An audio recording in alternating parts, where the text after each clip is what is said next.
मूर्तिजापूर तालुक्यात अंगावर वीज पडून 2 शेतकऱ्यांचा जागीच मृत्यू। मूर्तिजापूर तालुक्यातील 2 शेतकऱ्यांचा वीज पडून मृत्यू झाल्याची घटना मंगळवार दिनांक 11 रोजी सायंकाळी 6 ते 6:30च्या सुमारास खापरवाडा व टीपटाळा येथे घडली आहे।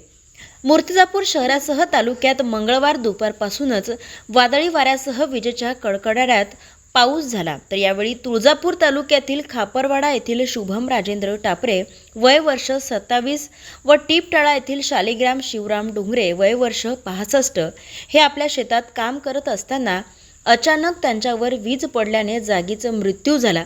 या दरम्यान मूर्तिजापूर तालुक्यात वादळी वाऱ्यामुळे काही झाडे उन्मळून पडली, तर झाडांची पडझड झाल्यामुळे ग्रामीण भागातील रस्त्यांवर मोठ्या वाहतुकीस अडथळा निर्माण झाला होता। घटनेची माहिती मिळताच गावकऱ्यांनी शेतात धाव घेतली, तर पुढील उत्तरणीय तपासणीकरिता मृतदेह श्रीमंती लक्ष्मीबाई देशमुख उपजिल्हा सामान्य रुग्णालय येथे ठेवण्यात आला असून घटनेचा पुढील तपास मूर्तिजापूर ग्रामीण पोलीस स्टेशनचे निरीक्षक कैलास भगत यांच्या मार्गदर्शनात मूर्तिजापूर ग्रामीण पोलीस करीत आहेत। प्रतिनिधी श्याम वाळस्कर, सत्यलढा न्यूज, मूर्तिजापूर। जिल्ह्यातील सत्यलढाच्या महत्त्वपूर्ण घडामोडी पाहण्यासाठी आपले Satyaladha YouTube news channel subscribe करा, बेल आयकॉनला क्लिक करा आणि रहा सदैव अपडेट। जाहिराती व बातम्यांकरिता संपादक सतीश देशमुख 9970321817।